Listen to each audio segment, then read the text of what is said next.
დილამშვიდობისა მეგობრებო, კიდევ ერთხელ სიამოვნებით მოგესალმებით ტალღიდან FM 102.4. ეს პროგრამა პიკის საათია, რომელშიც მოვიდა უკვე სტუმრიანობის დრო და ჩვენ მასპინძლობთ ესპანელ მწერალს ხორხე კალაბრიას, რომელთან გასაუბრების საშუალება რა თქმა უნდა გვაქვს და ამაში და კიდევ უფრო მეტად დაგვეხმარება თოფურია, რომელიც თარჯიმნის ამპლუას მოირგებს. დიდი მადლობა ჩვენთან მობრძანებისთვის. ჩვენი შეხვედრის მიზეზი მსმენელებს ვეტყვი, რომ ეს არის წიგნი, რომლის წარდგინება ხვალ საქართველოს პარლამენტის ეროვნულ ბიბლიოთეკაში საღამოს 6 საათზე გაიმართება და ეს არის წიგნი სახელწოდებით დაჭრილი ირემი, რომელიც მწერალმა ქართულ ტრადიციებსა და წეს-ჩვეულებებს მიუძღვნა. ბუნებრივია, ამ თემას ვერ მიუძღვნიდა იგი წიგნს, რომ არ ცოდნოდა და არ ჰქონოდა ინფორმაცია ამ ყველაფრის შესახებ და არ იცნობდეს კარგად აქაურ ყოფასა და კულტურას. მოდით ბატონ ხორხეს მოვაყოლოთ საქართველოში მისი პირველი ვიზიტიდან მოყოლებული დღემდე, მისი მიზნები და რაც თავარია დამოკიდებულება და შთაბეჭდილებები ჩვენი ქვეყნის მიმართ.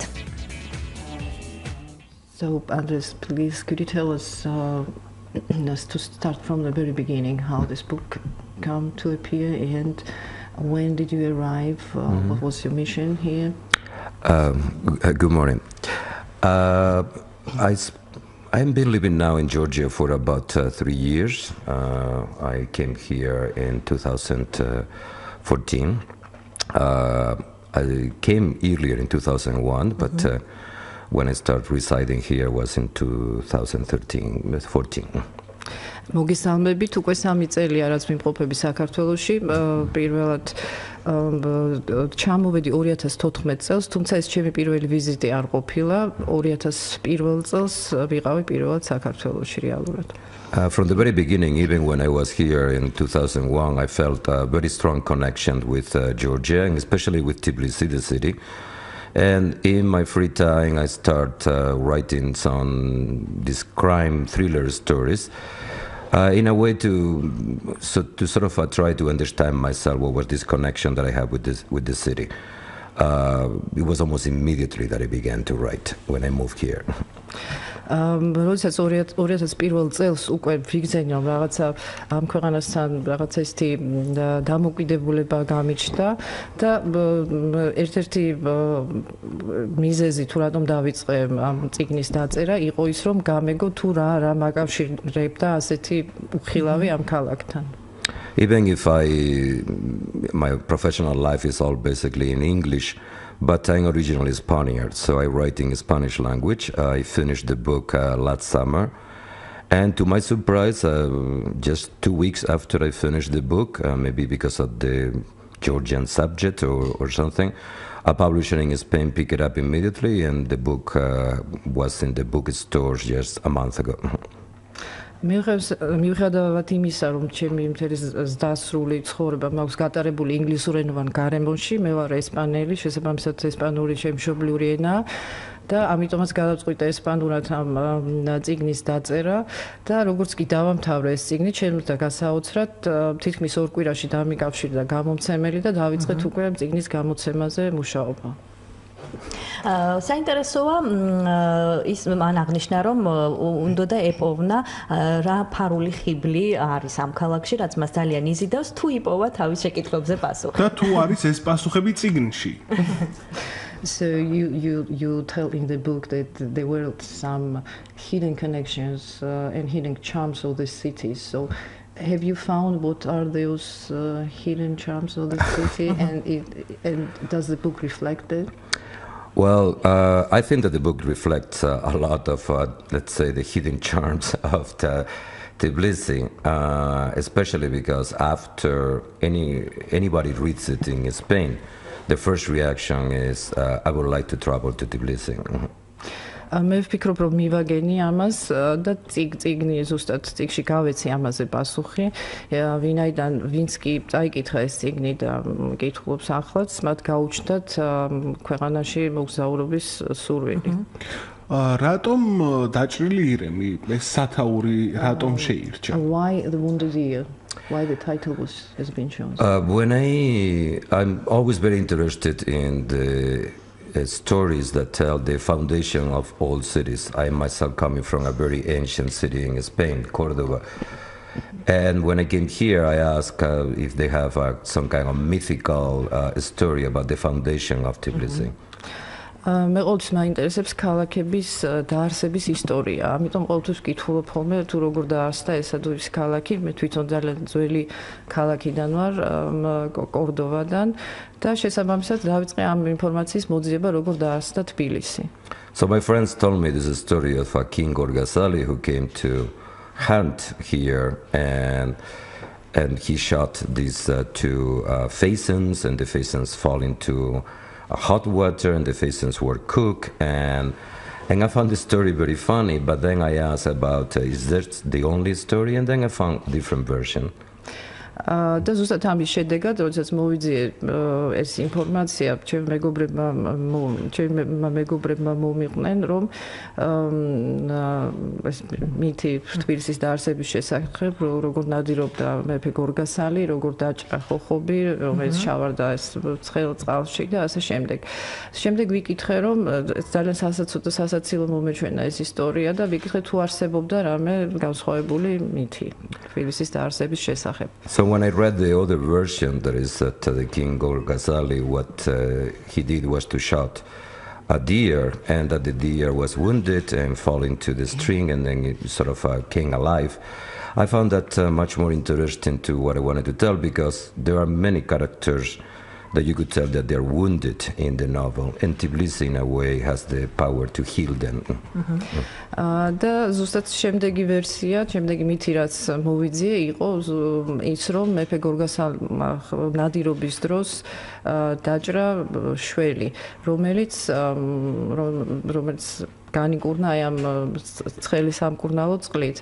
შესაბამისად ეს ვერსია უფრო მომეწონა და ისაც ვფიქრობ რომ თბილისი ამ ჩემს რომანში არიან პერსონაჟები, რომლებიც დაჭრილები არიან და ისედაც ვფიქრობ რომ ქალაქს აქვს რაღაცნაირი უნარი რომ განკურნოს ამდენი დაჭრილი ადამიანი.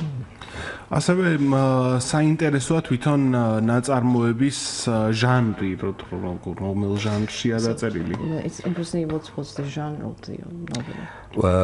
When I was writing the book, I really thought that it was simply a book of intrigue because there are crimes and all that. When I publish in Spain, everybody is calling a thriller because of the basic components of the plot. But at the same time, all the reviews in Spain, everybody is talking that yes, it's a thriller as a story, but it's more than that.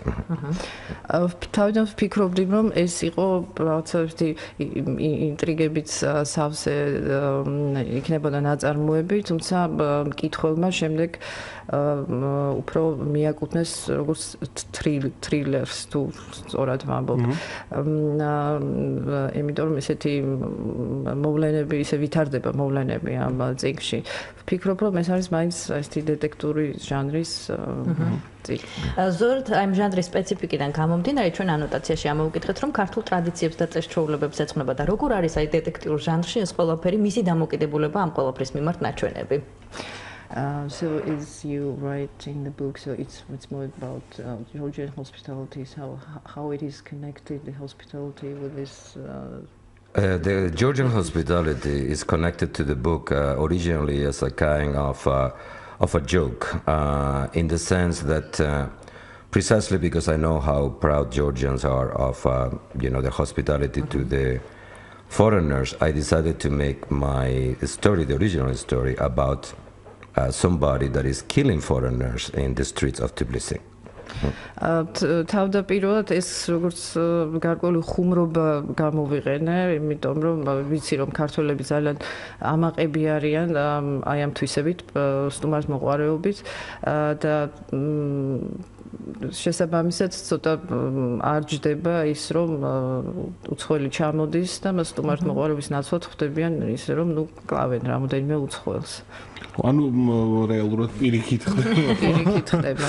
ხო, ასევე საინტერესოა ის პერსონაჟები საიდან გაჩნდნენ, როგორც ბატონმა ხორხემ თავად გითხრა. 2001 წელს ესტუმრა პირველად საქართველოს, 2014 წლიდან აქ ცხოვრობს.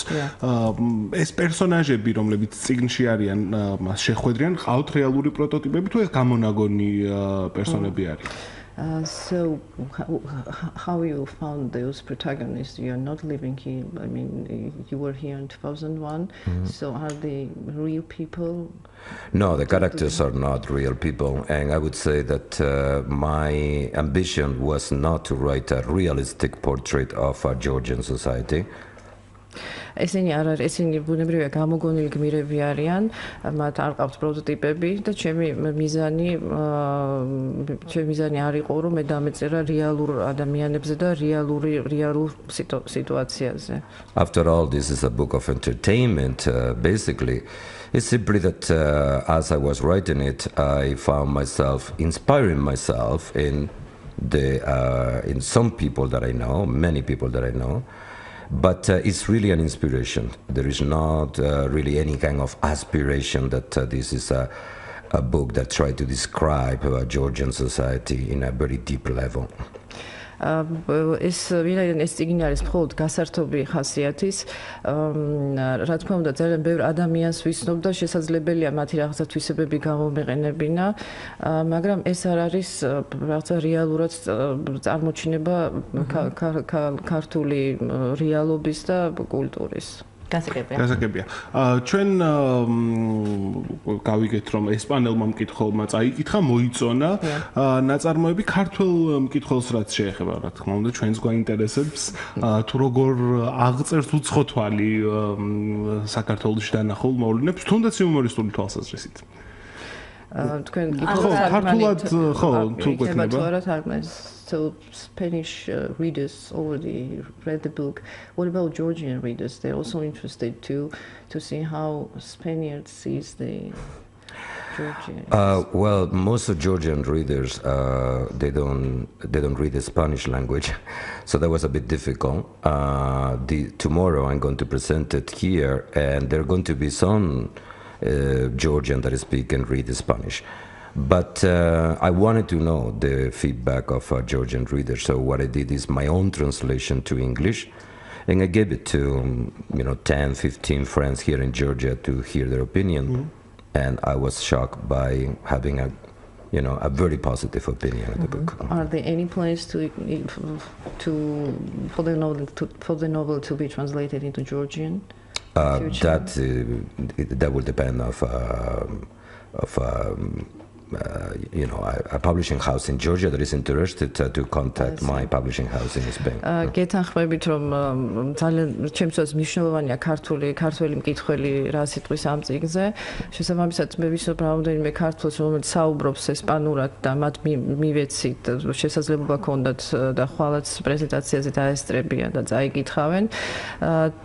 თუმცა მათთვის, ჩემი მეგობრებისთვის მე თვითონ ვთარგმნე ეს წიგნი ინგლისურად. და მათი წაკითხვის შემდეგ გაოცებულები დარჩნენ და ძალიან პოზიტიური გამოხმაურება მოყვა ამას. რაც შეეხება ქართულ თარგმანს, ეს დამოკიდებულია თვითონ გამომცემლობებს, რამდენად დააინტერესებთ ეს წიგნი. ანუ როგორც ჩანს, ჯერ კონტაქტი არ შემდგარა ქართულ გამომცემლებსა და there were no contact with the Georgian publishers so far. No, so far no. ფაქტობრივად ხვალ ვიხილავთ წიგნის ინგლისურენოვან ვერსიას, როგორც ჩანს. ესპანურს. გასაგებია. ხო, რადგან წიგნთან დაკავშირებით პრაქტიკულად დავსვით კითხვები და პასუხებიც მივიღეთ, რის თქმაც შეიძლება. საინტერესო არის უშუალოდ დაინტერესება ტრადიციით. უცხო თვალისთვის ბევრი უცნაური ტრადიციის მოძებნა შეიძლება და ბევრი ძალიან საინტერესოსი, რომელიც მოწონთ. აი თუ შეუძლია ჩვენ სტუმარს რომ გითხრას ტრადიცია რომელიც ყველაზე მეტად მოეწონა საქართველოს ცხოვრების პერიოდში და ტრადიცია რომელიც ყველაზე უცნაური იყო მისთვის. და აქვე დავა მარტო, აი ჩვენ ხშირად საქართველოს ჩამოსული სტუმრები, მაგალითად ხანდახან შეუდარები ვართ იტალიელებისთვის, შოტლანდიელებისთვის, ან ტემპერამენტით, ან ჩვენი წესწაულებებით. საინტერესოა, ხო, აი იგი როგორც საქართველოში მცხოვრები ეს წარმოშობით ესპანელი მწერალი, თუ პოულობს რაიმე მსგავსებას თავის მშობლიური ქვეყნის მოსახლეობასთან. So let's talk about Georgian traditions. So what do you find interesting? What do you find very strange? And can you compare our culture with some other countries, European countries' cultures? Because people usually do this. They say that we look like Italians or even Spaniards. So could you tell us a few words about that? I do find a lot of similarities between Georgian culture and Spanish culture, especially the southern culture of Andalusia, where I grew up. ნამდვილად ბევრ საერთოს პოულობ ჩვენს კულტურებში, განსაკუთრებით სამხრეთ ესპანეთის ნაწილში, ანდალუსიის ნაწილში, სადაც მე ვცხოვრობდი და გავიზარდე.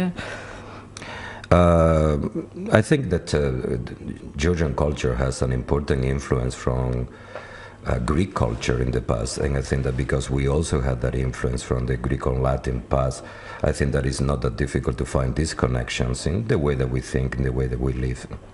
მე ვფიქრობ, რომ ისევე როგორც ესპანურ კულტურას, საქართველოს კულტურას მას განიცადა დიდი ზეგავლენა ბერძნული კულტურიდან.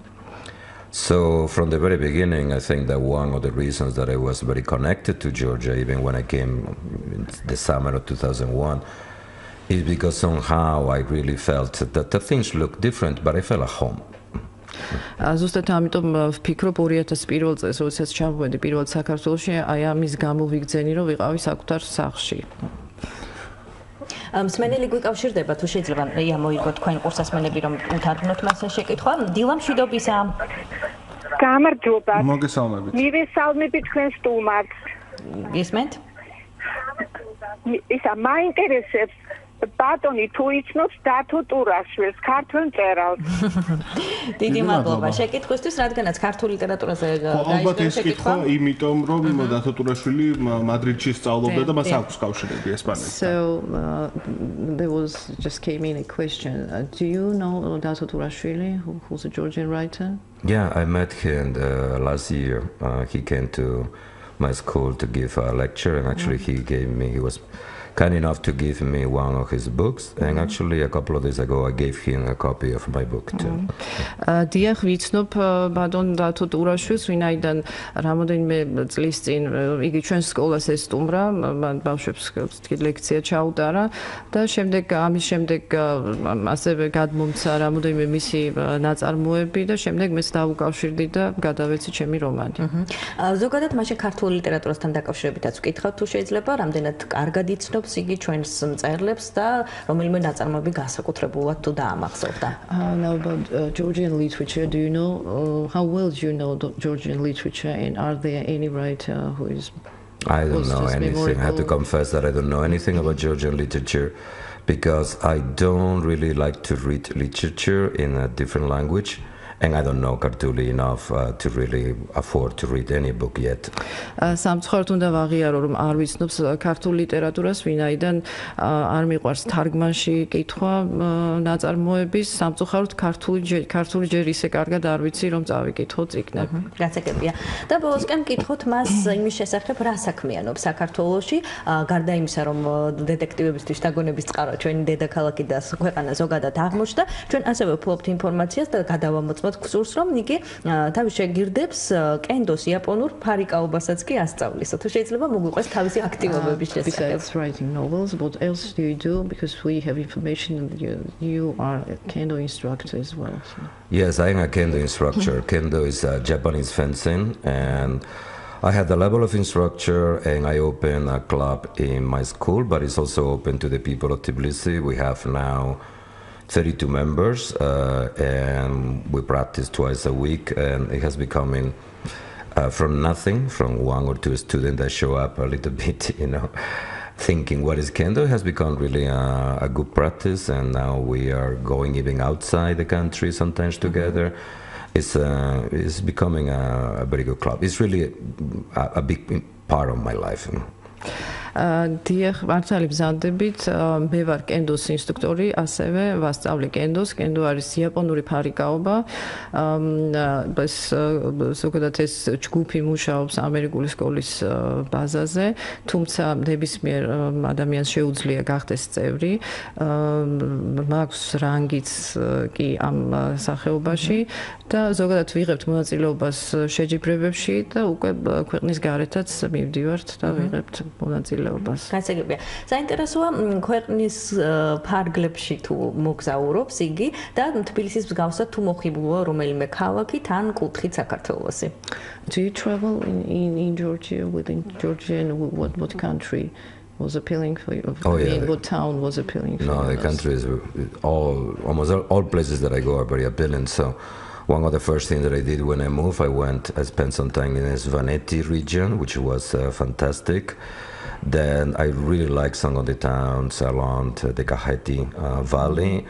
The truth is that almost all the places that I go to in Georgia, there is some distinctive interest for me.